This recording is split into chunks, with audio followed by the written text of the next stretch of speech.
Hello everyone. It's Stephen Hill, the internet's favourite '90s rock revisionist nerd. Hope you're all right. Thanks very much. Before I start, obviously every video starts with this. Good old Robinson's blackcurrant and cherry squash, which is only £1 in Asda. So I just bought 2 bottles of it, like a fucking lad. Hope you're good. Yeah, some people have been watching the videos, much appreciated. Obviously, thank you very much for watching. Some people complaining about sound quality. I am an idiot. I don't know how to work these things, so please bear with me. I bought this from Maplin. This is the microphone. Well, it's not very good. It's not very good. Not good. Not good. But it was the only one they had, so that's what I had to use. Maplin, more like shitlin. Craplin, wouldn't it? Would have been the one. That would have been the one to have said, but it was all jokes. So today I'm going to talk about what's in my bag. Hashtag what's in my bag. Pathetic. No, obviously I'm not going to do that. I'm going to do another album review. It's an album by the way, it's a '90s band who have reformed. Not all of the albums that I'm going to talk about are going to be returning '90s heroes. I promise this will be the last one. I did Refuse before. Um, so what am I doing now? You're probably thinking, is it Soul Invictus by Faith No More? No, it is The Heart Is a Monster by Failure. And there's 3 reasons why I've decided to review this album. A, because I'd never heard of the band before, and lots of people haven't heard of the band before, and I think they should. B, because they've come back and they've returned with a bigger cult following than they did previously, much like Refuse, but although not to the same sort of scale. And C, because it's just fucking brilliant. And I think if there are people out there who haven't heard this band and haven't heard this album and are into the type of music that I'm about to talk about, this record is so very good.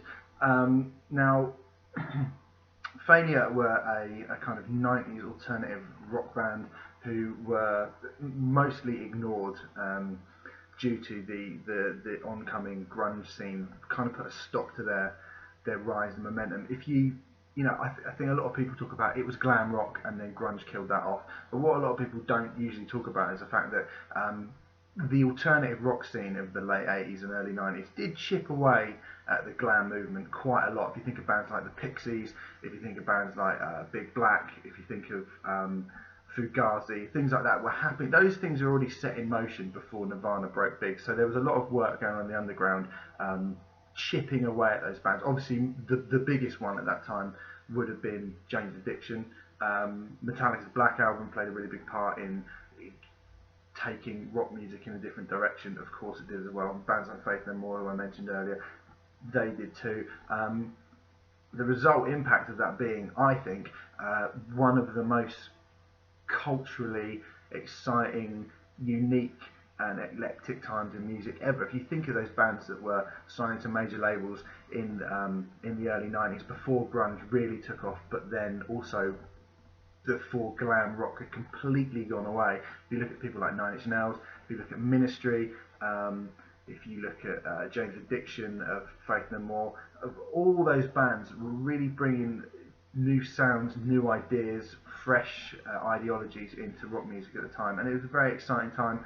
And uh, as many as, although a lot of those bands, Rage Against the Machine, another one, of course, a lot of those bands obviously made huge commercial strides which no one would have really expected, but then a lot of them fell by the wayside as well. I'm thinking normally I would mention people like Quicksand or Helmet at this point as the bands who didn't quite fulfill the potential that the music they're making really deserved. And Failure were another one of these bands who kind of predate Tool, but are really considered peers of Tool. You can almost look at their career passage and career trajectories and see how they kind of followed each other on the same sort of steady stream up to a point, and then Tool went off in one way and Failure went down the other way, which is a real shame. I think they headlined the second stage at Lollapalooza in 1997 on a bill that included Korn, Tool, and Snoop Dogg as well. So decent. You go to that, wouldn't it? You go to that. But I've got to be honest with you, I wasn't really familiar with Failure until very, very recently. I'd seen the name, but they'd never been a band that I had paid, like much attention to in terms of actually going out and checking out their music. And then I got an email from Luke Morton, who is the online editor of Metal Hammer, and he said, "What do you know about Failure?" I said, basically what I've told you, which is I don't really know much, but I know that they're supposed to be very influential. Da, da, da, da. Would you like to do an interview with them? Yes, of course I would. Okay, cool. Someone's going to send you over the album. I've got the album on. I've got the stream of the album, which is what, I don't know if you can see it. I've got that on SoundCloud right now. It's not out yet. I still don't have a CD. I'd like to hold up a CD and then make a bit retro in it, but obviously I don't have a CD, so I can't do that. So I've got a SoundCloud of it. As soon as it came through, obviously I knew I was talking to him the next day. I was talking to Ken, the bassist and vocalist, the next day, and I felt like I should definitely listen to the record. So I put it on, and as soon as it finished, I put it on again, and as soon as it finished, I put it on again. And spoiler alert, this is the best album of the year so far, and it will take something fucking phenomenal to top it. I think it's absolutely brilliant. It's they don't really, the death of the album has been mooted a lot recently. People don't care about albums anymore. It's all about individual songs, and if you look at what people listen to on YouTube, they just download one song. So you say, well, no, that's people's listening patterns.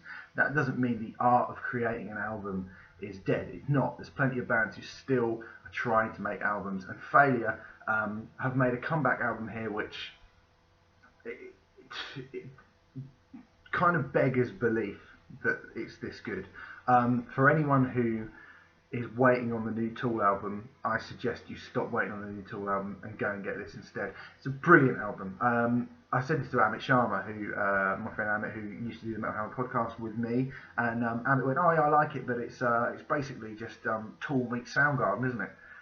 Like that could possibly be a bad thing. Like, oh yeah, no, you will listen to that with your Tool meets Soundgarden. It's great. I would say I'm just going to pick out a few tracks because it's 18 tracks long. If I was to pick something about the album, which is a slight turn off, it would be the fact that it is 18 tracks long. So you do need to put a lot of effort into this album. But the effort you put in, you don't reap the rewards unless you put the effort in. So I think it's the kind of album you need to sit down and listen to from beginning to end and really experience all 18 tracks.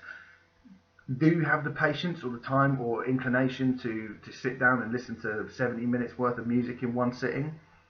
That's not for me to decide, that's for you to decide, obviously. I would say you've listened to nearly 8 minutes of me talking about the album now. That's 8 minutes you could have been listening to the album. So if you're willing to listen to me talk about the album, I am going to go out on a limb and assume that you're the sort of person that would be willing to do that, and I definitely think you should.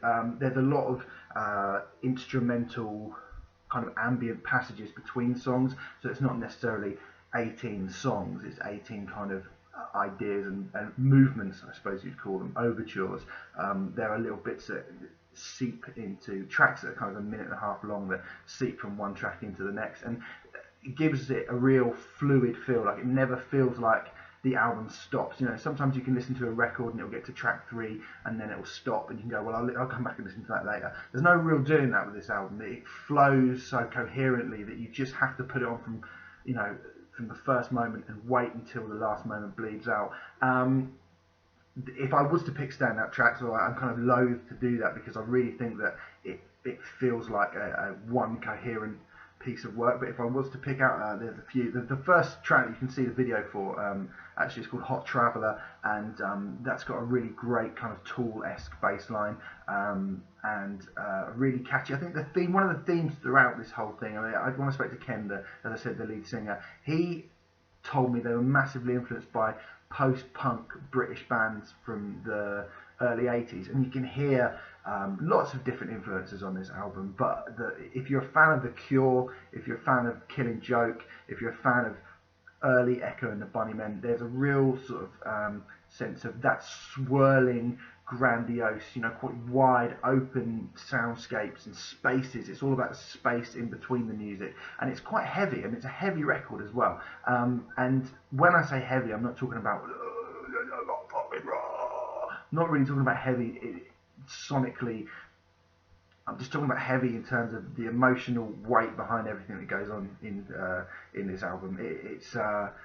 It feels like the people that have made it have been through a lot. And if you want to go and I'm not going to go into the story of Failure right now, but basically they split up. Obviously, they got dropped from their label. They had drug problems within the band. Two of them were drug addicts while they were making the album Fantastic Planet, which is kind of their calling card, their best album so far. And when I spoke to Ken, he said to me, that we're not going to release anything unless it's stood up next to Fantastic Planet, and I really think that it does. Other songs on the album, I should say, well, Counterfeit Sky is, again, treads the line between heaviness and sort of a forlorn longing for something. Like, kind of, it's very melancholic, very moody, but at the same time it's quite threatening. This is a very threatening album. It reminds me of like dark waters, deep dark waters. There's so much going on beneath the surface that is kind of beautiful but frightening at the same time. I think it's a really amazing album, and it does remind me of Tool. There are elements of the Deftones in there as well. There are elements of Soundgarden. There are even bits of it. It even like weirdly reminds me a little bit of not in terms of again of heaviness, but The Satanist by Behemoth is an album which is heavy in terms of the music on the album, but it's also heavy in terms of its subject matter. And this album is threatening, it's dark, it's deep, it's constantly coherent the whole way through. It feels like one piece of art just from beginning to end. I think it is definitely the comeback of the year. It shits all over the new Refused album, and as a massive Refused fan, it gives me absolutely no pleasure to say that, but it does. I think it even batters the new Faith No More album. It's absolutely brilliant, if a little long. So I would give this album a strong 8 out of 10, bordering on a 9 out of 10.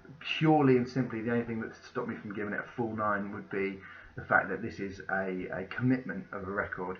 But if you're a fan of Tool, if you're a fan of Steven Wilson or Porcupine Tree or Opeth, or maybe Opeth is a bit of a stretch, but any kind of progressively minded alternative rock bands, if you're a fan of The Cure, this is a great record. This is Failure.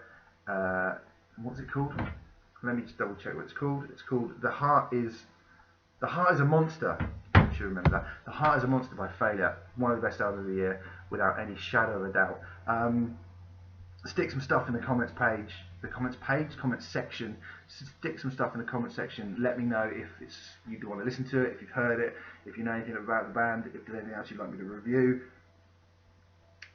Or talk about. If you'd like me to go and get Bonjour, my cat, I'll quite happily do that. And I'll see you. I hope the audio is better on this as well. And I'll see you later. I'm going to drink my Robinsons now. I think I've earned it, don't you?